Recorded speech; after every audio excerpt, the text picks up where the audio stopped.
Hey everyone, this is Ken from Neon Goldfish. In this episode of the Neon Noise podcast, we explore something called website traffic evaporation. Website traffic evaporation is tangible website traffic that leaves your website without a trace, likely forever.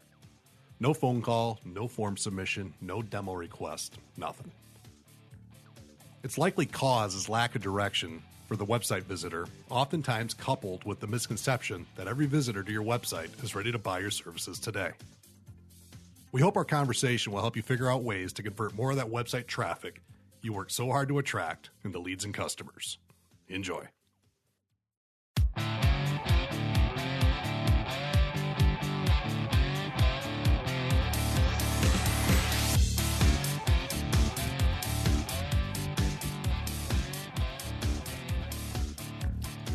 Hey everybody, this is Justin and Ken with Neon Noise. Today we are going to discuss a topic that many of you can relate to regarding visitors coming to your website and leaving without providing any way to contact them in the future. Ken, how are you today? I'm doing great, Justin. How are you? Excellent. Yeah, this topic's an interesting one. We actually like to call this website traffic evaporation. Did we make that up? I think that we might have. I don't know. I came up with this in a blog post, and I did a Google search. It kind of fits, though. It really does. It works. But I did a Google search just to see if that was something I made up or if that's something I read somewhere, and I didn't find much on it from the old Googs. So I'm thinking that maybe we invented something and didn't know about it. If it's something that we invented that's noteworthy, I'm not quite sure. I think the jury's out on that. But it describes what you just said very well, right? It's website traffic that evaporates. It leaves it without a trace. And right. It's something that I think's worth talking about because website traffic's the metric that everyone's kind of focusing on at the beginning, right? It's the beginning stage. Step one is getting somebody to your website, right? And so it's focused. How many website visitors do I get to my website? And the more equals better, right? And so we spend time, we spend money, we spend hours pulling our hair out, trying to get more traffic. And it's, whether it's an AdWords campaign, your TV commercials, your business card, or a sandwich board guy walking down the street, right? Anything and everything, we get someone to your website to try to get them to become your customer. So what do you think the problem is? Is it just the fact that, is it a traffic problem, or is it a problem actually converting those people into an opportunity, into a lead? Yeah, no, I think that it mostly lies in the latter there. It's the conversion opportunities aren't there. You have to think about how you buy something whenever you visit a store or a website. Are you ready to buy right when you walk in the door, or the very second that you visit that website? No, no, you're not. I mean, you're going to do your research. You're going to look up items online, try to figure out, all the answers to, I don't want to talk to this person yet. Right. Sure. And you're going to do your research online before you're actually going to either step into that store or make an online purchase, right?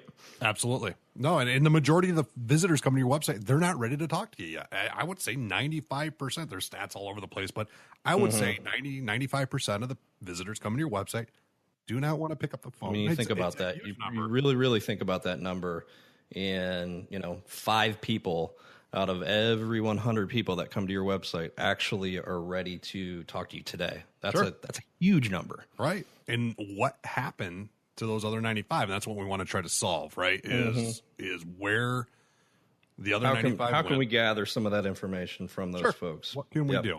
And those other 95%, they're just in different stages of the buyer's journey, right? They're in the awareness or consideration stage, not quite to that decision stage yet. Right. And they're still trying to figure out, they're identifying their product, their problem. They're trying to figure out what their symptoms are and who's going to be able to help them solve their issues, right? Right. And so there's an important thing to look at here is how your website is set up. In most websites, how are they set up, Justin?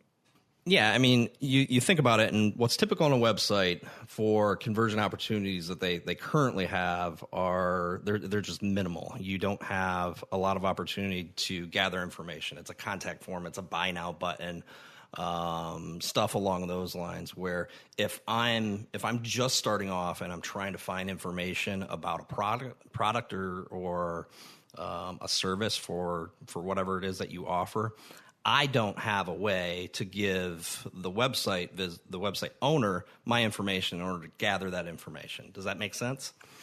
It does. So you're basically saying that their bottom of the funnel offers are what are typically found on the websites. And yeah, there's not a lot of top of funnel, middle of funnel offers for anybody to provide information to us. Sure, but as a consumer, you're not looking to provide that information as a consumer, but as a business owner, you're looking for ways to capture that information. So that I can continue to try to reach that 95% of those folks that are coming to my website right now that I don't know are coming back. Exactly. So they're leaving. You're trying to prevent them from evaporating, right?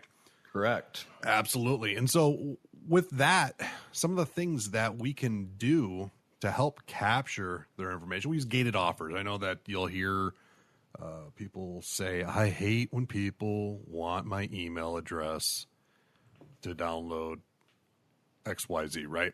Yeah, but as long as you're providing value to that visitor, they're going to give you a email address, first name, in order to get that ebook or do a survey or a quiz, case study, or whatever along those lines. Case study, yes. Just it's I plug my email address into so many fields to gather that information. It's very, very simple to do. Absolutely, and I think that it's important to acknowledge. Yeah, sure. No one likes giving away their email address. No. I mean, someone might email you, right? But as you pointed out, valuable content, valuable offers, they'll get people to opt in. Sure. See, these are the things that people, they don't want to talk to you about. However, they still want those answers. And it's just a very easy way to get that information in front of them and still gain that email address. Sure. So now that we've collected an email address, and this is likely from someone that is, in the earlier stages of the buyer's journey, not ready to buy from you, not ready to talk to you yet. Right. Do you email them right away? What do you do? I would probably go ahead and recommend setting up some type of a nurturing campaign where we're going to email them, it's going to vary depending on whether you're a school or you've got an online store. But I would say that, let's set up some type of a campaign where we're going to mail this person, we're going to email this person about the information that they came to your website about over the next 2 months. And we're going to touch those people 6 times. And, while we're doing that, okay, just think of, they've gone to all these other websites and they have not provided any information to them. So when they are ready to buy, they're going to remember that, hey, company XYZ, they've been sending me these messages for the last 6 weeks, and maybe there's an offer on there or something that piqued their interest. But as long as we're staying in front of them, when they come back and they're ready to buy, they're always going to remember us. Exactly. And that's when they're ready to buy, because we can't tell when they're going to be ready to buy. They don't even know when they're going to be ready to buy. Right. Maybe it's one of the offers that we sent and one of the emails that triggered them. Sure.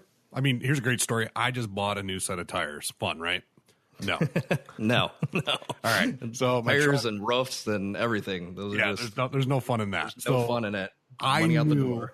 I knew that winter is on its way up here in Northwest Ohio, and my tires have 50,000+ miles on the truck. The factory tires. Knew that I needed to buy a new set of tires. Okay. I was planning on doing it here in the next, couple weeks. Kind of figured out through talking with my dad and, different people that I was looking at probably getting a set of Michelins, but I didn't quite know for sure. And on Saturday, I noticed I had a big fat nail Good timing, my right? front passenger, and I'm looking at this thing going, that thing's going to fall out. I'm going to get a flat tire at the worst time and have to change that thing. So I was going through the buyer's journey for a set of tires. My decision stage got accelerated by a nail. So I ended up going with the Michelins, and that happened pretty quickly. But had I not seen that nail, I probably would have prolonged. Sure, you would have put it off until you had a snowfall or something along those lines in order to get you to want to go in and get those new tires. Absolutely. So you never know when that decision is going to happen, and as a marketer, just being present in a passive way through an email drip campaign is a great way to establish that credibility, but also be present, be top of mind when that decision comes to light. Sure. So yeah, these gated offers, they're going to help prevent the site visitors from evaporating, from leaving without. Will we capture everyone? Absolutely not. That's just not realistic. But, if you think about it, so just going back to your tires, right? Say that the nail wasn't what got you to go in and purchase those tires, and you did do a little bit of research, and maybe you talked to your dad and he said that Michelin tires are the way to go. However, you weren't sure about that. So if you did a little bit of research online and went to that tire website and looked up Michelin tires and had some type of a guide or resource guide for that, you gave them that email address that you have, and they put you into some type of a drip campaign, and it wasn't the nail that got you to go in and get those tires, then guess what? Maybe that third email that came through was enough for you to say, okay, it's time for me to go buy those tires now. Absolutely. And it's that education, a process. I mean, what did I learn when I bought my tires? I mean, I know we're really going on and on about my tires here, but you got sweet tires, buddy. I think I do like them. I really do. But I didn't know really the difference. I wasn't expecting to learn so much. I went with an all-season tire versus an all-terrain tire, and I had to do a little bit of research on figuring out which was best for me. I do a lot of highway driving versus off-roading through the mud. As much as I'd like to do that, most of my driving's highway, right? So I had to buy the right tire for me. And so a guide, and we're speaking hypothetically now, this isn't what really happened, but a guide would have been something, how to choose the right tire for your use, for your light truck use. So my light truck is, the F-150, and I pull my camper with it. And I don't, like I mentioned, don't do the off-roading and things along those lines. That would have helped me narrow down my choices, because there's a lot of different types of, even though my dad said go Michelin, I didn't know which Michelins I was going to get. And boy, oh boy, do they range in price, right? Right. I think what it boils down to is just, providing valuable content to your consumers in all stages of the buying cycle. Exactly. So you can catch them when they visit your site, capture them wherever they're at, wherever they're at in their cycle, and then, continue to reach out and provide them with value throughout that journey until they're ready to actually pull the trigger and buy. Absolutely. So let's look at this then. If someone, one of our listeners is asking themselves, all right, great, how do I introduce, what's the best route for setting up these offers on my website? What's some things that they should consider, or what are some obvious things that they could look out for? I think the most obvious things to do, and I personally, I'm big on surveys and quizzes and stuff along those lines. It's something that people don't feel pressured into doing, and they're going to get some type of reward in the end. So take them through a process and understand a little bit more about them, and provide them with the best solution for whatever their problem is. And you can do that through offering some type of quiz on whatever the service or product is that you offer. One thing I like about the surveys and the quizzes you just mentioned is they're engaging and there's an immediate response. Right. Yep. With ebooks, there's a lot of value in an ebook, a white paper, a case study.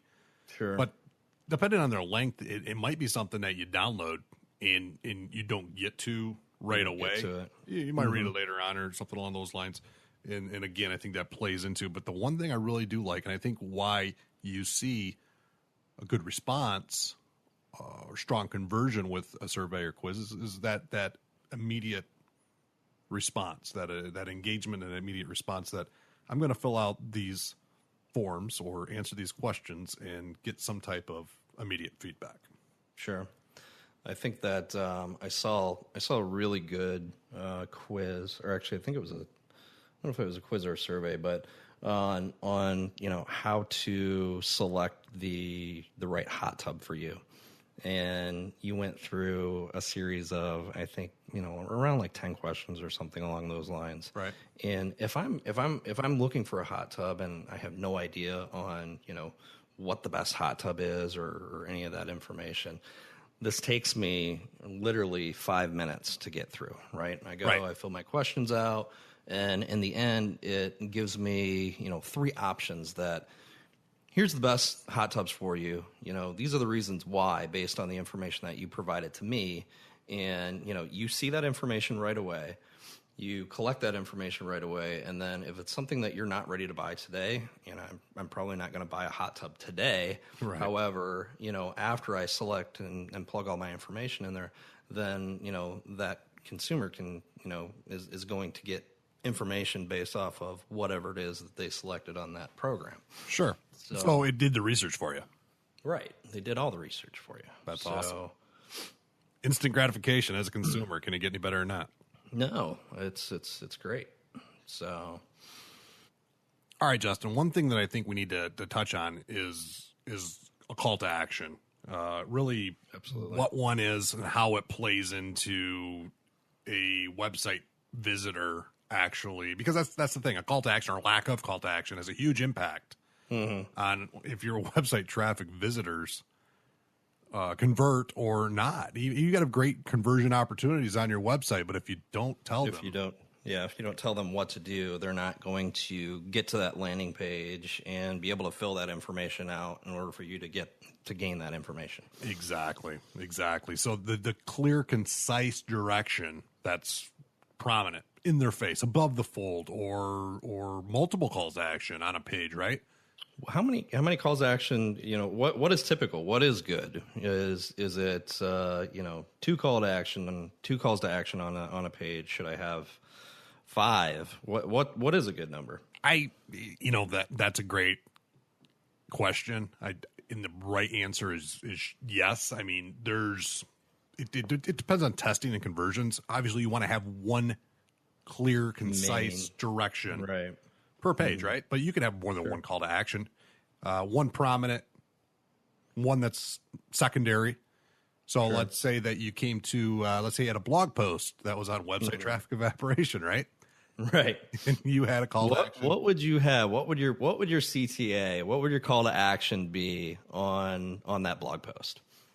Well, you could do a checklist of some sort, a download to see if you had a call to action. Experiencing website traffic evaporation. Exactly. So if you have calls to action, if your traffic is high and your conversion rate is low, and how to compute that conversion rate and all those things that involve a checklist like that would be something I think someone that just finished reading that article, probably not ready to talk to you or buy anything from you. No, but they're going to find some value in that. And, sure. Yeah. But a sidecar to that, maybe in the on the right-hand side, in the sidebar itself of the web page, you could also include a call to action for free marketing assessment. Sure. So that they're sold. I need CTAs. I need to stop my website traffic evaporation. I need help now. I don't want to do any more research. I want help today.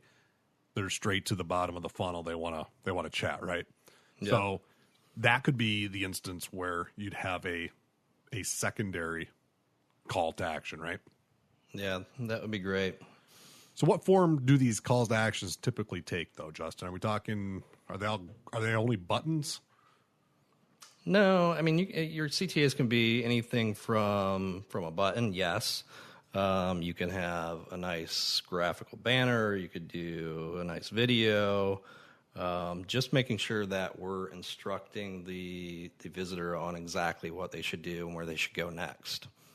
Well, a CTA, normally it's driven to a landing page. And a landing page is going to be very pointed and direct with... For exactly what they're looking for, right? Absolutely.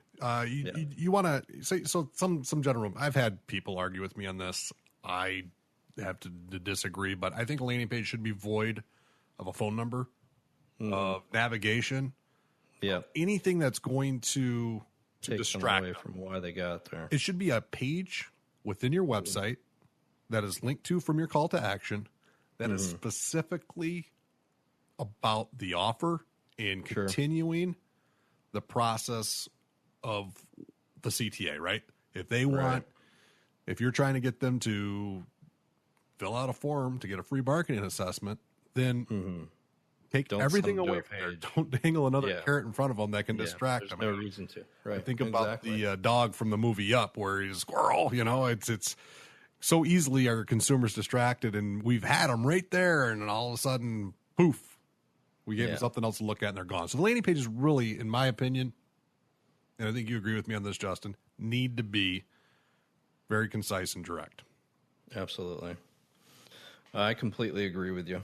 So what do you think are some things that someone listening right now today could do today? Yeah.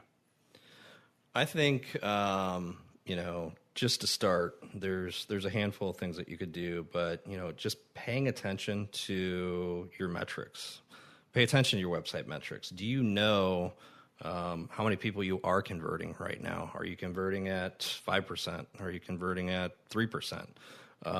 Make sure that, that's something that you are tracking on a regular basis. Performing some type of an audit on your website. Extremely important. Go through it and see, these are the call to actions that I currently have right now. Think about some of the stuff that we talked about. Would it be beneficial to add additional conversion opportunities to your blog post, to your sidebar, stuff along those lines? So looking at everything with your web, I mean, really taking an honest look at your website, right? Yep. Going through and not joking around with yourself, thinking it's better than it is. Just think about it, because majority of sites out there, they build their website, it's done.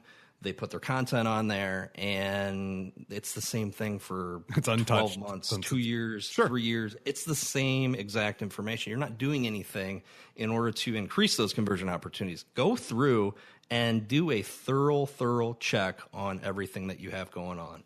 Exactly. No, I can agree with you more that the time invested in the original build, everyone is always so exhausted at the end, right? And all they want to do is, let's put this thing live and let's put it live until the next And well, that's exactly what we're trying to combat here, right? Is because then you continue on with your marketing efforts, building all this traffic to a site that's been untouched and unchanged. So complete website audit, being completely honest with yourself, and really tearing this in, and testing, right? So the metrics you mentioned were with Google Analytics or whatever analytics platform, and knowing what that is, right? Know what your conversion rates are, know what your traffic looks like. Absolutely. Doing your website audit.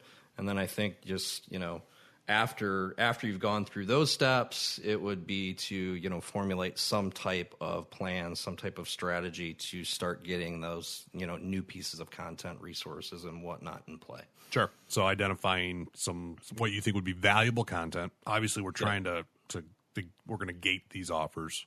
So it has to be valuable enough or have a big enough impact for someone to really want to give up their email address or some type of exchange, the give and the get, right?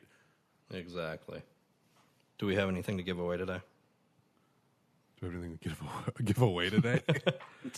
Do we have anything? Are we directing them to anything today? I don't think this is the Oprah show. You get an elephant, and you get an elephant, and you get a boat. I don't think we have anything. All right. So, hey, we're not giving anything away today. Tough.